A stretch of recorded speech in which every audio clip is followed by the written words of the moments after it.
I'm gonna pull up this FD Signifier video. If Drake is your favorite rapper, I have not watched this yet. Well, here I am talking about Drake. I don't know about y'all, but I am really kind of tired of talking about Drake at this point. Like, we had a meeting with the new old heads last night, and I was talking to the guys. It's like, I was happy that we missed, like, the whole Drake lawsuit stuff got missed in our rotation, like the news cycle, because we shoot our show on Tuesday. Because I'm so over talking about him again. I know this is gonna be hard to believe, but I really don't want to talk about Drake that much anymore. I'm just saying, we're on the same place. The whole 3.5 hour long video where he was a focal point of the discussion. I shouldn't have much more to say about him after that. That was a really good video if you haven't watched it. And for the most part, I think I've shown restraint in terms of like how much of my content revolves around Drake, considering that he's easy views. Like, I could end the video here, put him on a thumbnail, 100,000 views tops in the next 2 hours, I promise you. But you know, I'm not that shallow, not that money hungry. Yeah. It's not really shallow, you know, man. Get that money off Drake. He gets the money off everything else. Drake has not, like, at all. And I don't mean tracks like No Face, which I actually enjoyed. I didn't think that was too bad of a song. It's an honest reflection on what it must have felt like to take such a big L publicly, and I thought it was really good. But we've also seen Drake pouting and whining on streams with the likes of XQC and Aiden Ross. There was that incredibly bizarre moment on stage where he rambles about not having any real friends. It's so wild. Like, you get ousted by the, like, nobody in hip hop likes you anymore except for people that aren't really super hip hop fans, and then you go to like live streamers, friends, and then plays Beyonce's Me, Myself, and I. Yeah, that's how life is. But look, sometimes it's you and you alone by yourself. Sometimes it's you alone with your thoughts. Sometimes you know what. Then there was that Fighting Irish song, which was clearly written and done during the beef because he still had his cornrows in, and that song.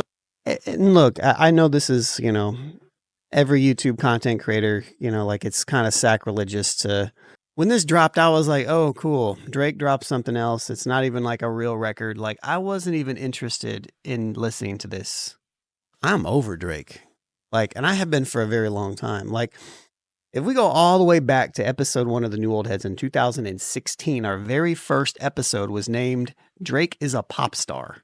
We're on episode 421 this week of doing one every single week. You know, like, my sentiments have not changed on that. Like, I'm kind of like over it. You know, I'm over it. I saw this and I'm like, it's not even a real song. Like, I'm not even going to give him the time of day at this point. Song oddly is just him throwing shade at LeBron James, which is incredibly petty. And then we have the weird crash out academics had on LeBron James a couple of days ago. And of course, most notably, it's the legal actions he's been taking against his own record label, UMG, as a means to in some way win a rap battle legally when he couldn't win it lyrically. A lot of folks will have already chimed in on this by the time you see it. So I want to shout out those folks, and I'll put some of their videos in the description, but I'm going to try to offer some particular insight in why I think this is happening from where I stand. And it's going to be a little bit, well, no, it's probably going to be exactly what you'll expect. But I want to be clear, this is all my personal analysis steeped in my own biases, as everything is all the time when you're talking. For those head-ass people that are going to be in my comment section who think that this is biased. Everything is biased, idiot. Like, nothing that comes out of a facts. Like, what do you expect? Person's mouth that is like normal is unbiased. So this is biased. This is my opinion. All right. Also, for those Drake apologists out there, this is not me supporting UMG or any corporate influence on hip hop. It's just like crazy that he has to make these disclaimers, and we have to on our show all the time too. It's just like, it's like nuance is completely lost in the comments section. Drake fans tried to make the earlier legal action into some type of righteous crusade that Drake was on, fighting. He was not on no crusade for the little guys in hip hop, even though he's fighting against the same tactics that he himself used to become the biggest rapper in the world and all that. If he cared about the little guys, he wouldn't have stole somebody's entire style and then never gave him credit. But yeah, that's all the caveats y'all get. I know hip hop conversations in general bring out some of the worst weirdos. Y'all come up with whatever narrative, bad faith interpretation you want in the comments. I really can't be bothered. Now, I do want to recount some of the important details specifically about this newest lawsuit, because it really is beyond the pale of any level of dignity or ethics in the eyes of hip hop. And really, if he were to win this lawsuit, which he won't, but if he were to win, it'd be one of the most harmful things to ever happen to rap music and hip hop culture. Like, never has the phrase "not like us" been so effectively demonstrated in seeing what Drake put in this lawsuit and how it shows a completely selfish disregard for the art form that he purports to love and want to be a part of. Firstly, again, Drake is not suing Kendrick Lamar. He is suing his and Kendrick's record distribution company, UMG. It's not odd that both of them would be under the same umbrella deal, by the way. There are only like 4 real record labels that control all of music throughout the world. So, True. 3, I think. It's fucked up, but it is what it is. In the suit, Drake accuses UMG of artificially inflating the popularity of Kendrick's diss record,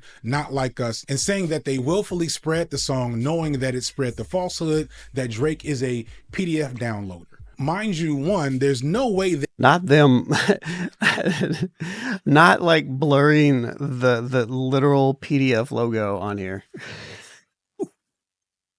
This is all allegedly, right? But like, anyways, they could know that this isn't true. Like, nobody knows what these dudes are doing behind closed doors. That's why I don't put anything past anybody.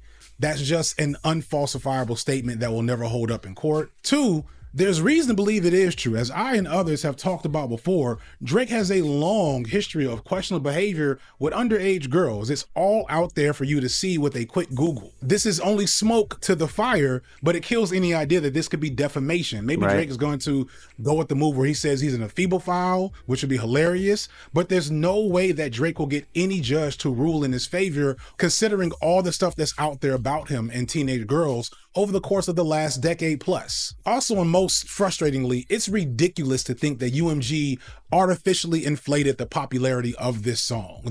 yeah, for sure, for multiple reasons, and one of the big reasons, which he's going to touch on, but like one of the big reasons is like it's their job. Like, Kendrick dropped a record, it was big, they're going to put money behind it. That's what record labels, that's what distribution companies do on that particular type of, well, it's what record labels do. That's what they're supposed to do. He's one of their artists. The song was an immediate smash hit and cultural moment as soon as it arrived on airwaves. The very night Not Like Us came out, which was a And let me clarify. I'm just speaking on the fact that if they did put any type of push behind it at all, that would be normal. Saturday night, it was being blasted in clubs everywhere. That was not artificial inflation. That was what the culture was feeling. Yeah. In the aftermath, I can imagine that UMG did, as is their job, what they could to increase the song's popularity, which again is something they've done for Drake himself numerous times. Which makes it so ironic. Call it artificial as if this wasn't a natural happenstance is nonsense. What's worse is that in this particular aspect of the accusation, he implicated multiple predominantly black content creators and React streamers on YouTube in the suit. He puts the thumbnails of these prominent black creators like Kai Cenat and RDC World in the actual lawsuit and says that UMG whitelisted the song so that they didn't get copyright claims as they reacted, as if this isn't something that Drake also did for his songs. Thankfully, the suit isn't naming them as explicit targets for legal action, but make no mistake, naming them and putting them in the suit is an attack on hip-hop media as a whole. The idea that a record label could get sued for publishing and promoting a song that says something negative about another rapper is an attack on hip-hop at its very core. And the idea that you would name journalists in your lawsuit for just doing their job is low-key worse, at least from our perspective. Hip-hop was built out of genuine African traditions of boasting, rhyming, and cracking on others that have been around for centuries in African art and literature. Rappers have always joked and dissed each other. It's always been competitive. You can rightfully argue that the ways in which that competitive tradition has changed in the last 20 years maybe haven't always been that good. I would agree with that. And there is definitely a modern problem with dissing your ops and how that spills out into real life street violence in some cases. But this is not one of those cases, and those cases are historically incredibly rare. Drake then goes on to say the song made him feel like a target for harassment and states that on multiple occasions he's been targeted with violence as a result of this song. One situation we do know publicly, which was the shooting that took place at his mansion, if not the night the song came out, then the night following. But he also mentioned multiple events since then. We don't know much about these events. Like, I'm not even somebody who personally, like, I've been public with this in general, and I know that it's just my opinion, right? Like, I don't really get into the beef aspect of hip hop in general. I never have, outside of when I was like battle rapping back in the early 2000s and stuff like that, and doing those things. But like, I've never really gotten into it. It doesn't really drive me personally at all. But at the same time, like, you can't deny that it is literally like a part of the infrastructure of everything related to rap music and hip hop. So it is super goofy for Drake to not realize that or to go against that, which just, again, goes more to the point of any argument against Drake. I don't want to wish violence upon anyone, to be clear, but we also just have to take Drake's word that these acts of violence toward him are the result of this song, as opposed to the years of grimy, low-key criminal activity that Drake has been connected to in Toronto. These are things that I won't get into, but again, feel free to do a few Googles. I would have to do some Googles because I don't know anything about that. Drake has not been a clean guy for a while. I could go on, but I will leave the real analysis of the legal aspects of this to the experts on the topic. What I want to do instead is ask the question, why is Drake like this? Why is Drake the type of nigga to lose a rap battle and then file a lawsuit? Because he's got no real friends. Man has no friends. He's got no friends. Why has he struggled so mightily to get over this and not just drop some new music? Understand, hip hop and black culture is like most westernized cultures in that we are very forgiving to popular and talented men who take L's and or get caught doing harmful things to women and girls. I mean, I just literally just covered the Snoop Dogg Trump inauguration. That's gonna blow over, and people are just gonna, or the crypto ball thing that he did, like. Snoop will be forgiven in a week. You know what I mean? Kelly, who is now a convicted predator. Granted, it's not the same, but like, Snoop's just going to keep it moving. Was known to be a predator. And again, I don't want to like compare the two in that type of manner, but like that is a general type of idea of how Snoop would handle it versus Drake, even though Snoop would probably never be in the same type of situation. See what I know, I'm just trying to clarify for the people that don't understand nuance. For a decade before he went to jail and barely suffered at all from it. I just did a whole video on Diddy, and you already know that story. There are people still caping for Bill Cosby, Trey Songz, Chris Brown. I can probably name a ton of other black entertainers who have been confirmed predators or abusers. Yeah, I guess the difference here is that Snoop isn't a predator. So FD's comparisons here are way better than mine. And while many did suffer somewhat due to their crimes, very few fully lost their careers, especially the talented ones who were able to make good new things after their incident. So if Drake would just come out with good music in these last 10 months, we'd have mostly been over it by now. He could have been doing TikTok dances again. Instead, Drake has made almost no music and has mostly made being angry and bitter about this battle the whole of his public persona. And even if that was just the extent of it, I probably wouldn't be making this video.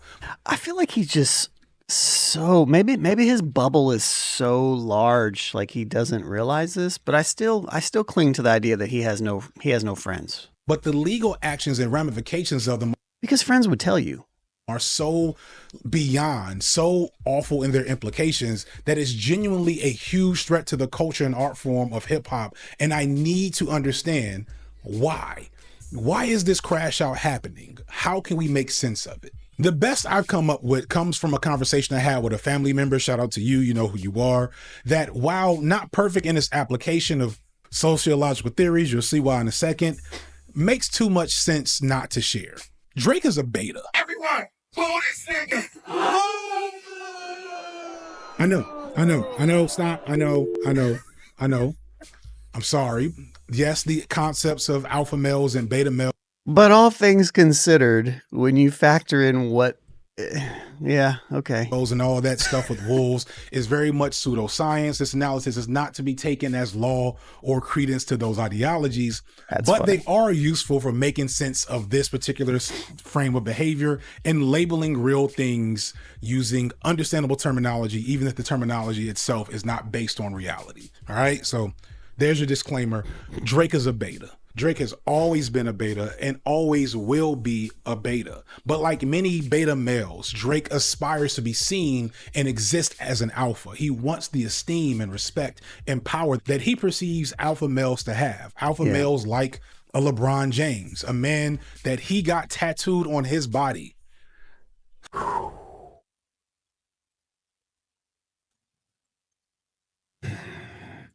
If you analyze Drake's career through the lens of him being a beta male, it actually makes so much sense of his behavior. Drake's always been a tryhard, always been deeply insecure, always been a suck up to whoever he thinks has more power and status than him.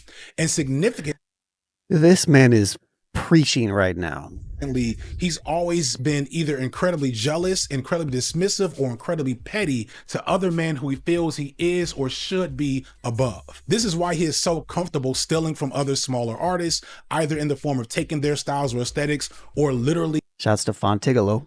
stealing their music. This is why up until he was above guys like Kanye and Joe Budden, etc., he would always say he was their biggest fans and he loved them so much and he wanted to be like them. And ooh, Lil Wayne, ooh. It's like he read the 48 Laws of Power and started adapting certain things to rise to fame. Never outshine the master. Find that clip.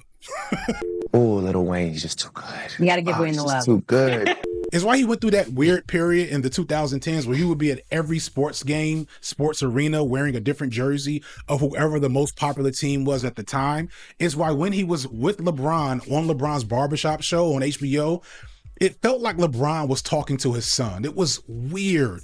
It's also why his whole posture and behavior as he's been legitimately on top of the rap game just felt weird and forced and insincere. Drake is an insecure beta man-child, but he isn't untalented and definitely isn't hardworking because he is so driven by the insecurity that it drove him literally to the top of the music industry. But is beta really synonymous with insecure? I feel like this is another level. Like, I feel like it's more than just being beta. Even when at the top, when you're listening to Drake's music the last decade or so, it's mostly about him being beta. It's about him not feeling comfortable, not having real friends, feeling like people don't respect his position. And to be honest, he's right. A lot of people It's almost like the manosphere's definition of beta. don't and will never respect him because we smell the beta on him. The vibes have always been off. It's because Drake has always been imitating what, Regardless of the phrase of the term and how accurate, I actually 100% agree, though. being a top guy is actually supposed to look like and feel like, that people never respected him at the level he. But I still think it comes down to like him not really having like real friends. It seems so simple to say, but like if you have real friends around you, they will tell you about yourself in a way, unless he's just extremely arrogant or I think he's extremely arrogant probably, but I also think he's probably uncontrollably monstrous levels of insecure, like to do the types of things that he has done. Yeah, but I think it comes down to friends, man. I don't think he has real friends. I don't think he has real friends. Probably earned. It's why he acts like a groupie when he's around real top guys, real alpha males like LeBron or Jay-Z or multiple other figures. You can see the difference, and you see it reflected in the type of people, especially men, who love and follow Drake to the death. Drake surrounds himself with fellow betas that are just under him. People.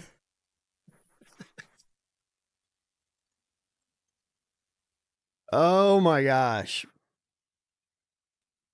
Not academics who the word glazing gets overused at this point, but the fact that academics has never actually met Drake or whatever, like, and I don't know, maybe they've met since all this stuff's been going on, but like when I found out that academics, who was Drake's biggest fan, had never even met him, I was like, wow.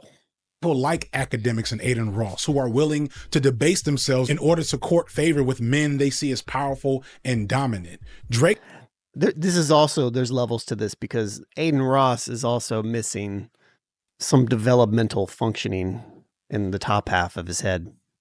Drake's hardcore fan base of stans are the most beta men in all of existence. Whether they realize it or not, they identify with Drake because they love him as their beta messiah. Man, this is a great, yeah, man. This is yeah. Lizan Al got, what the fuck is that guy's name? Damn it, you're gonna use the meme on me again, aren't you? Lizan, I've been saying this about Caleb Williams the whole time, but I actually don't know the real. They are attracted to that energy, and in their view, Drake did exactly what they wished they could do. Work hard enough to be on top, just like the alphas, even if you know deep down inside, you're really not like that. This is also why Drake grievously underestimated Kendrick and why he cannot. I don't know if I like the positing there of like success and alpha and beta and unsuccessful, but still. Accept or recover from how badly Kendrick whipped his ass in this battle. Kendrick is he's basically a Sigma male. I'm ruining my career. Drake is ruining my career on accident. I would agree with that though. I mean, when you look at it, all in the hyper online manosphere frame that FD is looking at this, like Kendrick probably would be a Sigma male. He's not like this person who is like demanding you pay attention to him. He's just commanding himself, right? You know, he's like, this is just what I am. You're either going to take it or you're not. Whereas alpha males have also this high level of insecurity if their quote unquote masculinity gets challenged, you know, and betas typically try to get what the alphas have, and sigmas are kind of like, all right. So I guess when going deeper into this rabbit hole, I guess that kind of makes sense. Kendrick is really a non-participant in the alpha beta paradigm that Drake operates in. Yeah. He has his own standards and needs. He's not a dick rider. He's not super interested in fame. He's art focused, community focused, legacy focused. And Kendrick didn't run around chasing every trend and kissing everybody's ass to stay popular. And he still got to the top of the music industry the same way Drake was. But to Drake's beta mind, Kendrick can't ever really be on his level and can't ever really possibly affect him, or at least that's what he had to have thought when this battle started. And you can really tell that he thought that he had Kendrick automatically because he kept egging him on. He kept on saying, drop, drop, drop, drop, and nah, you ain't gonna back down. And he really thought after he'd released Family Matters that he was about to go on vacation. He ends that song with "You're Dead" on repeat. He thought it was over based solely on status and whatever beta mindfuck he had did to himself to not realize who he was dealing with. And there's a part of me that's so confused with how dumb that strategy is that every once in a while I stop myself and wonder, is this some type of ridiculous 4D chess move that nobody is seeing, that somehow after damn near a year, the outcome might change? Maybe, but I just think he doesn't have any friends. I think it's that simple. But then I look at what's actually, and everything that not having real friends turns into, in front of me, and I look at all the evidence I see and don't see, and I see a dumb jock that can't believe some nerd got voted homecoming king or some shit. Like that's the type of, that's literally the mentality. That's it's like a Euphoria episode. It's Drake's mentality, his fans' mentality. Whatever. This is why Drake's been whiny and pathetic the last 6 months, why he's acting like a victim when he's very much responsible for everything he's been going through, from the bad behavior to the bad strategy to underestimating his opponent and getting embarrassed. So now, with all of the alpha male imitation elements gone, stripped away from him, Drake goes into his white, not very hip hop roots and starts suing people to regain some semblance of status and power. My theory is his ultimate goal is to make sure Not Like Us is not performed at the Super Bowl, which would be the most amazing thing ever to happen in the history of rap beef, but would be an incredible L, like bigger than all the ones he's taken thus far, possibly. But instead of just taking that L, which so many rappers before. I mean, we talked about that on the New Old Heads too. Like, I think that might The more that I thought about that theory, like that's why Drake was doing this, I feel like it does make sense, but I think it's still like there's just a deeper level. Like I feel like he's flailing at the arms right now.